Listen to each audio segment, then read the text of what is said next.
चार नारी किस पर भारी। नमस्कार, आप देख रहे हैं हमारी खास पेशकश। मैं हूं आपके साथ आशा झा। आज सत्ता को साधने के उस संकल्प की बात करेंगे जिसके बूते मध्य प्रदेश और राजस्थान दोनों ही राज्यों में दोनों प्रमुख पार्टियां अपनी जीत पक्की कर लेना चाहती है, क्योंकि ये महज विधानसभा चुनाव की अग्नि परीक्षा नहीं बल्कि लिटमस टेस्ट है 2024 का। और ऐसे में आज बात उस नारी शक्ति की जिनका न सिर्फ कुछ सीटों पर बल्कि पूरे प्रदेश में अच्छा खासा प्रभाव है। ऐसे में कौन सी हैं वो नारी शक्तियां जिनके दम पर बीजेपी मध्य प्रदेश और राजस्थान की सत्ता को साधने में जुटी है? देखिए हमारी ये खास रिपोर्ट।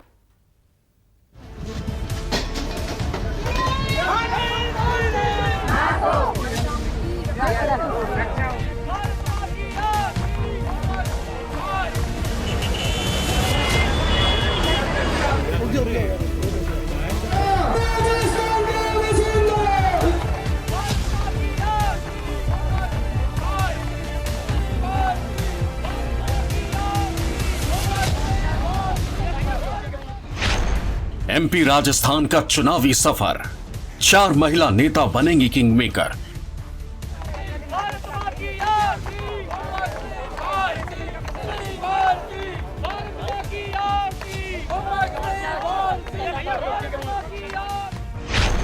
यशोधरा और उमा भारती चुनावी रण में बनेंगे सारथी।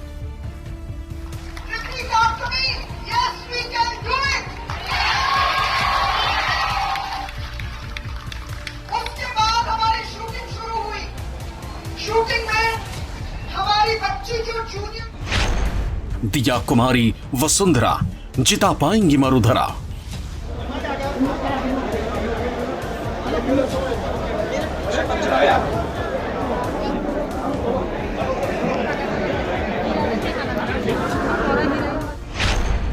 सियासत के बिसात आधी आबादी क्यों खास।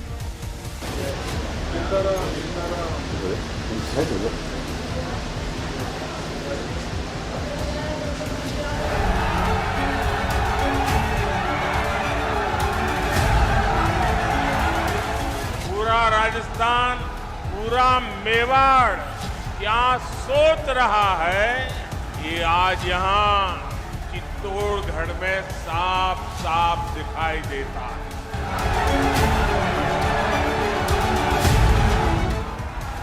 मध्य प्रदेश और मरुधरा की धरती यानी राजस्थान में विधानसभा का काउंटडाउन शुरू हो गया है।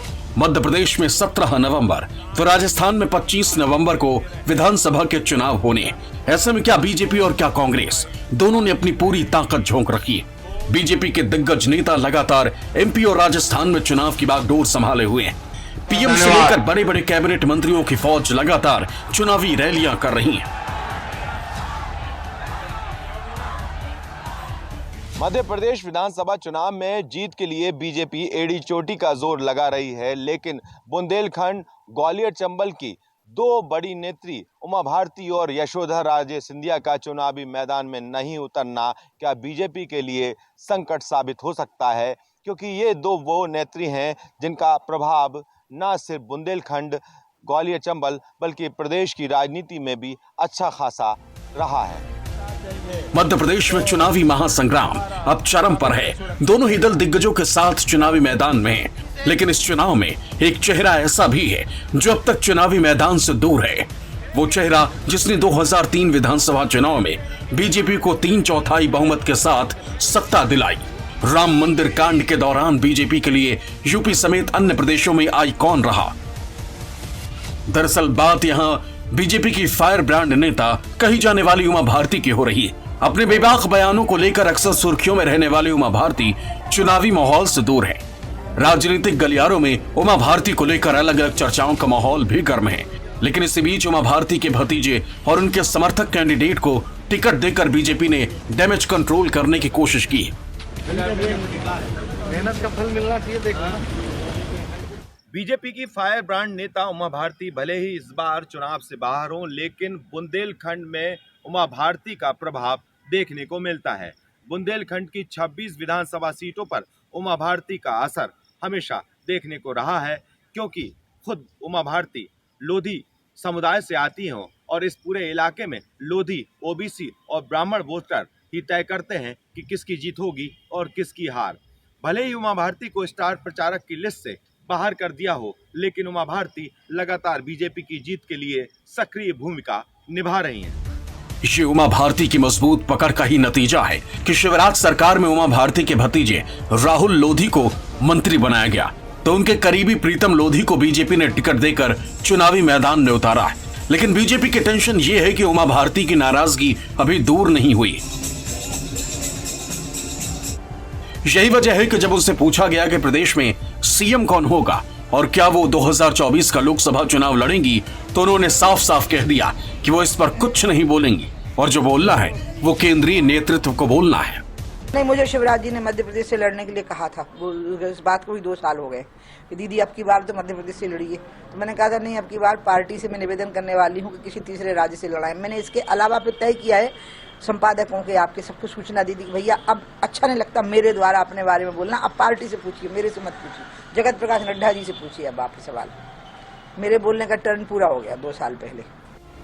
अगर बुंदेलखंड की बात करें तो बुंदेलखंड में 26 विधानसभा सीटें हैं, जिनमें से 17 पर बीजेपी का कब्जा है, तो वहीं 7 सीटों पर कांग्रेस काबिज है।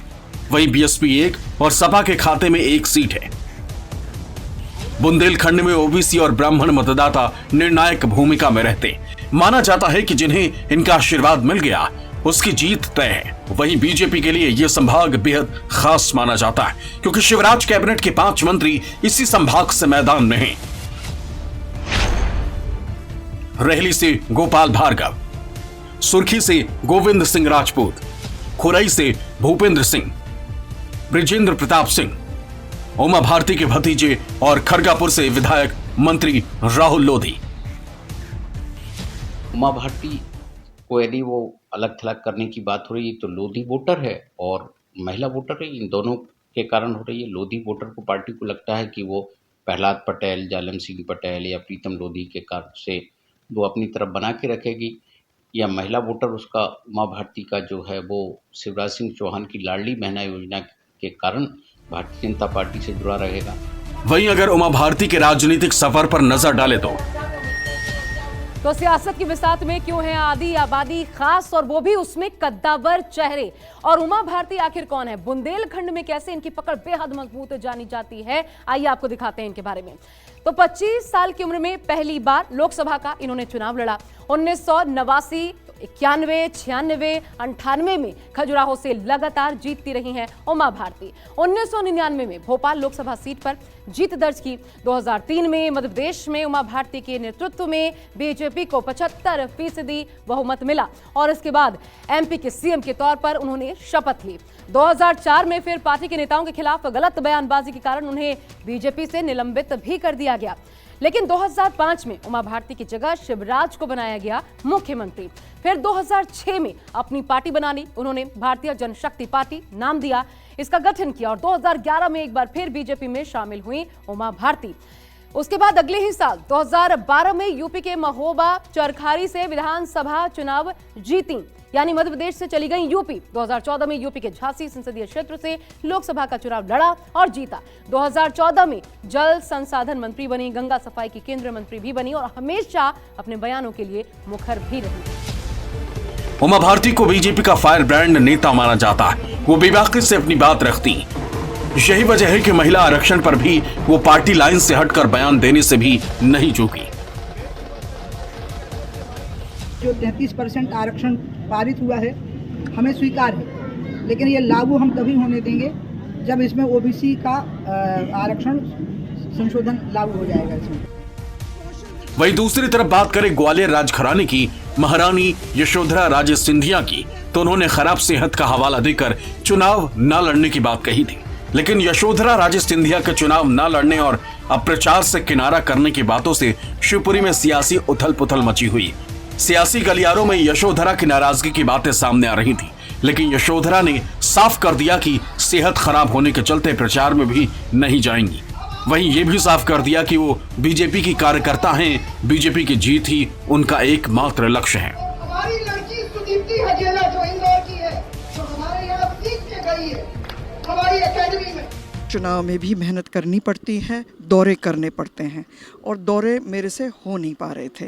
तो अच्छा है ना कि सही बोलें और कुर्सी किसी और की बन जाए। ग्वालियर घराने की यशोधरा राजे सिंधिया इस बार चुनावी रण से बीमारी का हवाला देकर भले ही बाहर हो गई हों, लेकिन ग्वालियर चंबल के इलाके में यशोधरा राजे सिंधिया का खासा प्रभाव रहा है। इस इलाके की जनता ने सिंधिया घराने को हमेशा से सर आंखों पर बिठाकर रखा और जब से ज्योतिरादित्य सिंधिया बीजेपी में शामिल हुए हैं, यहाँ पर बीजेपी खुद को मजबूत मान रही है।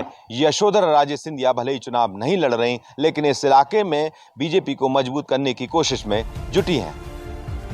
यशोधरा राजे की राजनीतिक पकड़ की बात की जाए तो ग्वालियर, गुना, शिवपुरी, दतिया, अशोकनगर में यशोधरा राजे की पकड़ बेहद मजबूत है। लेकिन ज्योतिरादित्य सिंधिया के कांग्रेस छोड़कर बीजेपी में शामिल होने के बाद से ही स्थितियां गड़बड़ाने लगी। बीजेपी में यशोधरा की जगह सिंधिया को भारी तवज्जो मिलने लगी और तभी से यशोधरा खुद को अलग थलग महसूस करने लगी। वो किसी न किसी बहाने से अपनी नाराजगी और अपने तेवर लगातार 2 वर्ष से दिखाती चली आ रही। अब उन्होंने एकदम विधानसभा चुनाव न लड़ने की घोषणा करके न केवल सनसनी फैला दी, बल्कि बीजेपी के नेताओं को भी चौंका दिया। बीजेपी के लिए चिंता की बात है कि ग्वालियर चंबल संभाग में बीजेपी कार्यकर्ताओं में यशोधरा की पकड़ मजबूत है। ऐसे में यशोधरा बीजेपी का गेम बना भी सकती हैं और बिगाड़ भी। भारतीय जनता पार्टी महिला आरक्षण, महिला सशक्तिकरण, महिलाओं की अस्मिता और महिलाओं के सम्मान की कथित तौर पर पक्षधर बनी हुई है।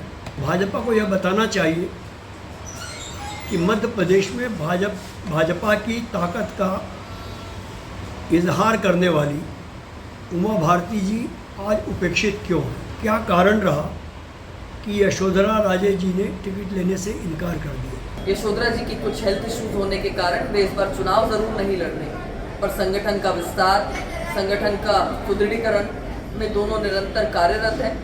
कांग्रेस पार्टी अगर किसी गलतफहमी में है तो उससे बाहर आ जाए, क्योंकि उनकी रीति नीति में कोई माननीय है, कोई सम्मानीय है तो केवल नेहरू गांधी परिवार की बहू बेटी है। राजस्थान के ये चेहरे इस बार सबसे ज्यादा चर्चा में हैं, खास तौर से बीजेपी की महारानी वसुंधरा और दिया कुमारी। राजस्थान के रण में यही दोनों चेहरे बीजेपी की महिला शक्ति के दावे में दम भर रही। वैसे तो कई चेहरों पर बीजेपी ने दाव खेला, लेकिन सेंटर में यही दोनों है। 2 बार के सीएम महारानी वसुंधरा राजे और लोकसभा के सांसद दिया कुमारी। वैसे तो कहा जा रहा है कि इस बार बीजेपी महारानी की जगह दिया पर ज्यादा भरोसा दिखा रही, इसलिए हर सभा में दिया ही नजर आती। लेकिन टिकट बंटवारे में वसुंधरा की हनक जरूर दिखाई दी। वसुंधरा राजे ने यह संदेश दे दिया है कि इस बार राजस्थान के विधानसभा चुनाव की दशा और दिशा महिला कैंडिडेट ही तय करेंगी। बीजेपी के घोषित नामों की बात करें तो जिन चेहरों पर सबका ध्यान टिका है, उनमें सबसे पहला नाम है वसुंधरा राजे का। और अब राजस्थान में बीजेपी के लिए उस चेहरे की बात जिनके बिना बीजेपी की कल्पना तक नहीं की जा सकती, ऐसा सोचा जाता था, लेकिन आज की डेट में पार्टी उनका विकल्प तलाश रही है। नाम है वसुंधरा राजे सिंधिया। बीजेपी की वरिष्ठ नेता हैं, 5 बार की विधायक हैं, 2 बार राजस्थान की मुख्यमंत्री रह चुकी हैं। ग्वालियर के अंतिम शासक जीवाजी राव सिंधिया की बेटी हैं वसुंधरा। वसुंधरा राजे सिंधिया बीजेपी की राष्ट्रीय उपाध्यक्ष भी हैं। वसुंधरा झालरापाटन सीट से चुनाव मैदान में उतरेंगी और पहले भी आपको बता दें कि 4 बार इस सीट से ही जीत दर्ज करवा चुकी हैं। मजबूत पकड़ न सिर्फ इस क्षेत्र में बल्कि पूरे राजस्थान में रखती हैं, कहा जाए तो गलत नहीं। 5 बार की सांसद और 5 बार की विधायक रह चुकी वसुंधरा राजे अपने आप को हमेशा से ही मतदाताओं के सामने ग्वालियर राजघराने की बेटी और धौलपुर राजघराने की बहू के रूप में पेश करती आई है।